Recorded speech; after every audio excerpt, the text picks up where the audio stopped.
Nous allons vous donner notre avis sur le nouveau Nikon 28 à 400 mm f4 à f8 VR.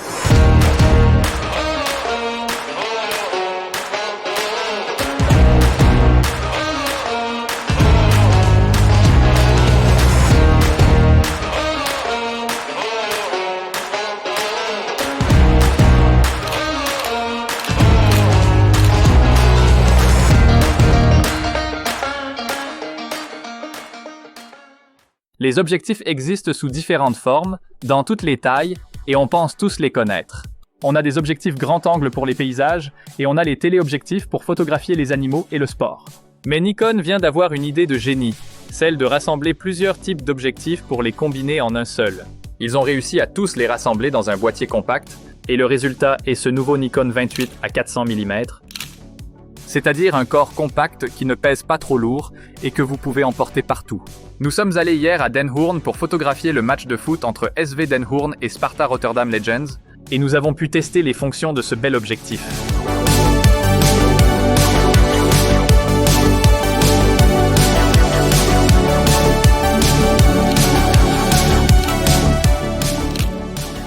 On avait déjà testé l'objectif, et bien sûr, on savait à l'avance que l'ouverture maximale à 400 mm est à f8. Mais on a aussi remarqué hier, pendant le test, que même à 200 mm, l'ouverture maximale du diaphragme restait à f8. C'est pas la fin du monde, mais il faut le savoir.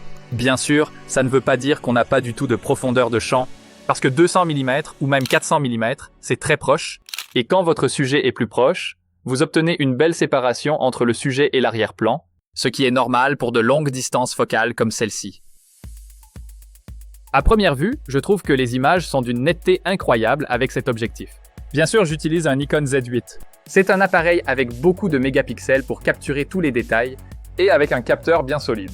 Donc, c'est vraiment une très bonne association. Cet objectif avec cet appareil, c'est une combinaison de rêve pour les photos de foot. Alors, on s'est déplacé un peu? Oui. Comment est la lumière? Avant, on était là-bas. Et on a remarqué qu'un côté du corps était un peu trop à l'ombre parce qu'il y a du soleil. C'est agréable, bien sûr, mais ça va créer des ombres un peu plus dures.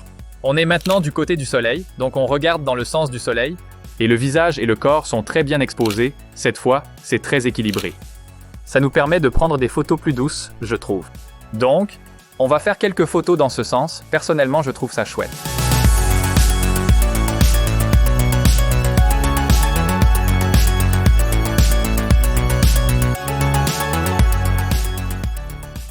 L'objectif n'a pas de bouton pour la stabilisation de l'image, mais elle est intégrée.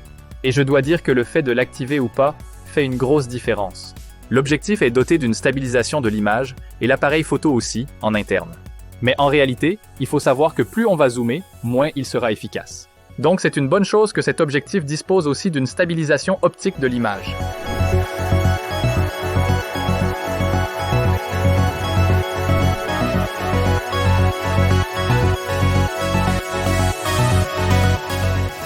L'autofocus de l'objectif est très silencieux, en fait. Il ne fait aucun bruit. Dans le menu, vous pouvez activer un petit bip pour indiquer que la mise au point est faite, mais vous n'entendez pas du tout le moteur de l'objectif.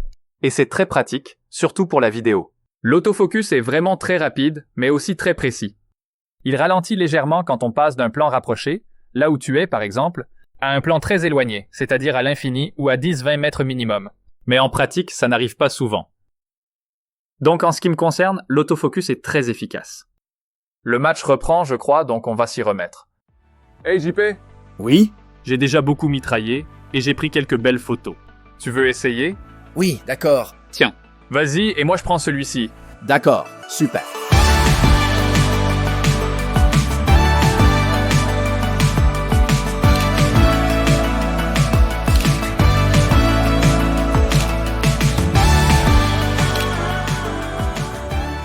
J'ai déjà fait quelques photos et quelques vidéos avec cet objectif, et je remarque qu'il est bien compact, mais surtout qu'il est léger. C'est assez impressionnant pour un objectif de cette portée. Pour être précis, il ne fait que 141 mm de haut. Ce n'est évidemment pas le plus petit format. C'est un téléobjectif moyen. Alors qu'avec cet objectif-là, vous avez une portée bien plus large. Mais il est étonnamment léger, puisqu'il pèse seulement 725 grammes. Donc, si vous l'utilisez toute la journée, ça ne vous fera pas trop mal au bras. Ce poids a un prix bien sûr au niveau du diaphragme. En zoomant à fond, il sera sur f8. Mais si vous prenez des photos de jour, généralement, vous n'aurez certainement pas besoin d'une grande ouverture. Et je pense que pour beaucoup de personnes, l'avantage que présente un petit appareil est quand même plus important que ce défaut d'ouverture. De plus, cet objectif est doté d'une stabilisation de l'image qui permet une vitesse d'obturation plus lente, mais ça ne marche pas pour la photographie sportive quand on capture des sujets qui se déplacent rapidement. Il n'y a pas beaucoup d'extras sur l'objectif lui-même. Il dispose bien sûr d'une bague pour zoomer. Vous pouvez aussi bloquer cette bague de zoom, ce qui est pratique si vous vous déplacez. Et il y a aussi cette bague-là qu'on a déjà vue sur les objectifs Nikon pour régler la mise au point ou pour régler l'ouverture. Et voilà, c'est tout. Pas de bouton pour passer de l'autofocus au mode manuel, pas de bouton pour désactiver la stabilisation de l'image, et pas de bouton personnalisable. Il faut tout faire depuis le menu de l'appareil photo. Ce n'est pas bien grave, et ça permet d'alléger l'objectif. Le nouveau Nikon 28 à 400 mm f4-f8 est un objectif qui est réellement multi-usage. Ce n'est pas le plus petit, mais si vous voulez éviter de porter plusieurs objectifs différents, c'est une bonne alternative. Et vous gagnez également beaucoup de place dans votre sac. Je dis polyvalent car on peut l'utiliser sur 28 mm, donc il est idéal pour les voyages et les paysages, pour la photo et la vidéo, mais il peut aussi zoomer jusqu'à 400 mm, ce qui est idéal pour le sport et les animaux. Cet objectif n'est pas réservé uniquement aux professionnels. Il est aussi très bien pour les débutants qui souhaitent utiliser un seul objectif pour répondre à tous leurs besoins. L'appareil que nous avons utilisé est le Nikon Z8. Nous avons testé cet appareil l'année dernière, vous trouverez la vidéo ici. En attendant, merci d'avoir regardé, liké, abonnez-vous et à la prochaine. À plus!